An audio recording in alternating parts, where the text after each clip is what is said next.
xaaladda nabadgelyo ee magaalada Jigjiga iyo guud ahaan dowlad deegaanka Soomaalida ayaa haatan la sheegayaa in ay aad u cakiran tahay sababta ugu weyn ee dadka kicisay ay tahay dilkii loo geystay Allah u naxariistay ee xildhibaanadii Juweeriya taasi oo lagu dilay magaalada Jigjiga toddobaadkii aynu soo dhaafnay tan iyo dilkaasi markii uu dhacay kadib in xaaladdu haatan faraha ka sii baxayso dad badan oo tirabeela ayaa haatan la sheegay in xukuumadda dowlad deegaanka Soomaalidu ay xidhxidhay oo markaasi jeelasha iyo xabsiyada ay ka buuxisay dadkaasi oo u badan qaraabadii iyo ehelkii Allah u naxariistay xildhibaanada Juweeriya kuwaasi oo aad u kacsan arrintu haddaba waxay ka sii dartay markii maalintii madaraad la sheegay oo la shaaciyay in xildhibaanada Juweeriya walaasheed oo la socotay ayaan subcis oo Mareykanka ka timid oo ahayd inantii airportka ay ku soo dhaweynaysay oo labadooduba markaasi ninka axmaarku toogtay Juweeriya watii Allah naxariista ku dhimatay haddaba gabadha ayaan subcis oo iyaduna dhaawac xooggan soo gaadhay ayaa daraad lagu dhawaaqay markaasi in lugta laga jarayo markaa lugteedii la goynayo dhaawacii ka soo gaadhay darteed arrintaasi ayaa keentay haddaba inay gaasta ku sii shubto dabkii awalba holcayay kaasi oo markaa qabiiladii amaba qaraabadii ka dhalatay xildhibaan Juweeriya ay aad u kaceen sida oo kale dad badan oo iyaguna u dhashay dowlad deegaanka Soomaalida oo aanay Soomaalinimo ay wadaagaan xildhibaan Juweeriya ayaa iyaguna aad u kacsan oo dhalinyaro u badan waxaan arrintani keentay haatan in xaaladda ammaanku ay haatan faraha ka sii baxayso waxaana la sheegayaa markaa in xukuumadda dowlad deegaanku haatan ay qarka u saaran tahay in dhiig faraha la gasho oo markaa dagaal sokeeye uu ka qarxo dowlad deegaanka Soomaalida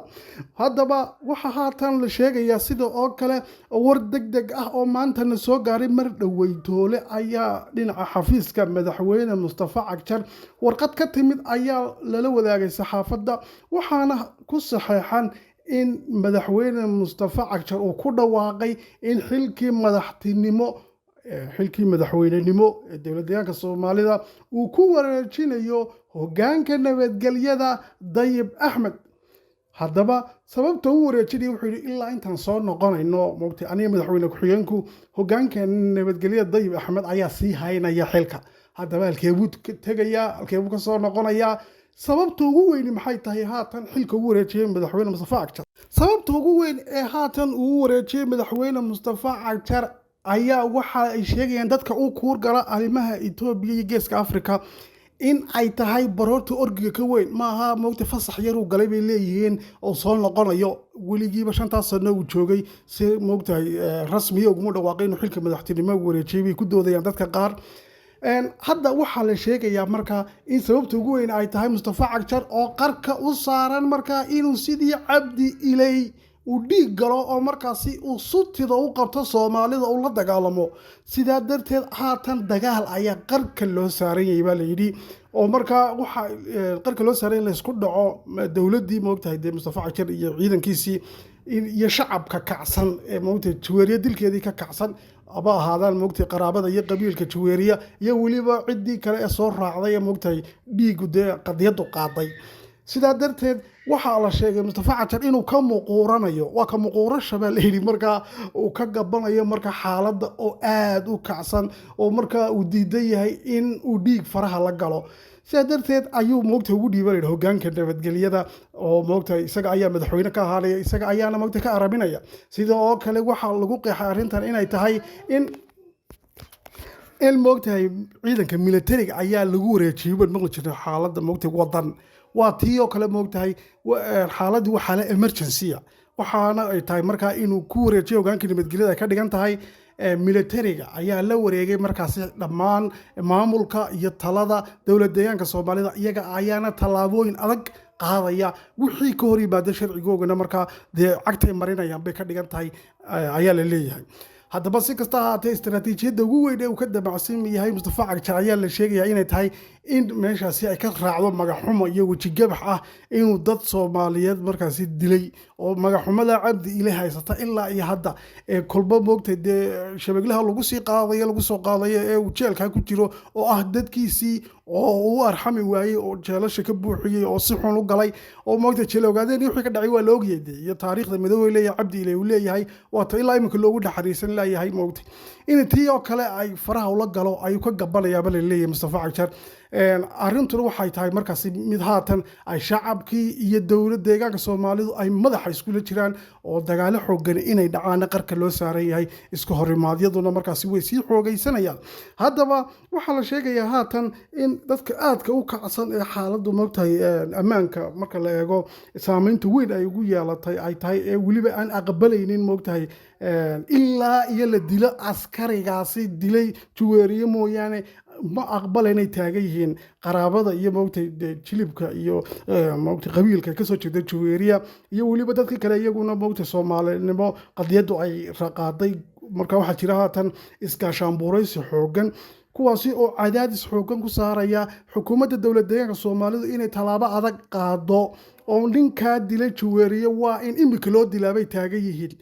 marka dilkii iyada oo markii hore la isku sii haysto loo dilo iyo marka waa la dili doonaa horta wuxuu yiri Mustafa Cagjar maalintii la aasay xildhibaanada waa ka qodbada jeediyay yiri talaabo waan qaadanaa in la dilo anaga jecel laakiin sharciga la marinayaa buu yiri maxkamadda lagu celcelin doonaa muddo qaadanaysa baaristo marka iyada oo taasi ay la qilaayihiin bal qaraabadii ehelkii markaasi xildhibaanada juweeriya ayaa waxa ugu sii biirtay in haddana gabadhii moogtahay labaad inantii labaad ay lahaayeen reerkaasi ama dee beeshaasi moogtahay haatan la sheegay iyadana la naafaynayo lugtii laga goynayo taasi ayaa uga sii dartay moogtahay oo ah dee dhimasho labaad waxaana keentay haddaba arrintani inay xaaladdu faraha ka baxdo oo markaa ay u eg tahay haatan in dagaallo xooggan weliba kooxaysi iyo ku dhufo ka dhaqaaqi ay ka bilaabmi doonaan jigjiga iyo dowlad deegaanka Soomaalida taasi ayaa haddaba waxaa la sheegayaa in sababta darteed uu Mustafa Cagjar haatan xilka ku wareejiyey hoggaanka nabadgelyada Dayib Axmed haddaba dadka kale waxay sheegayaan qaarkoodna u kuurgala arrimaha Itoobiya in sababta madaxweyne Mustafa Cagjar haatan xilka ugu wareejiyey hoggaanka nabadgelyadu ay tahay yacni nooc min hanjabaad oo kale oo xaaladdu faraha ka baxda anagu ma naxayno militariga la wareegay maamulkii marka waa cabsi gelin bay dadka qaarna ay leeyihiin oo wuxuu moogtahay madaxweyne Mustafa Cagjar ku cabsi gelinayaa qolyahan haatan abaabulaya moogtahay dagaalada iyo ama isku dhacyada ama doonayada inay juweeriye u aaraan oo marka ay beegsadaan dadka kale qoomiyadaha kale ka soo jeeda amaba in ciidamada ay beegsadaan marka tallaabooyin amni darro oo aad u xooggan inay dhacaan ayaa suurtagal ah la leeyahay saa darteed Mustafa Cagjar waxa uu tallaabadan u qaaday baa la leeyahay hadda waa cabsi gelin ah markaasi si ay dib u istaagaan oo aanay tallaabo u qaadin kooxahaasi hubaysan ee haatan la sameeyey sidoo kale waxaa xusid mudan in madaxweyne Mustafa Cagjar iyo gudoomiyaha ONLF Cabdiraxmaan Maade iyaguna madaxa iskula jiraan Cabdiraxmaan Maade waa kii ku dhawaaqay sheegay in ay ka sugayaan tallaabo yar oo kaliya oo ay qaado xukuumadda dowladda deegaanka Soomaalida Mustafa Cagjar waxa uu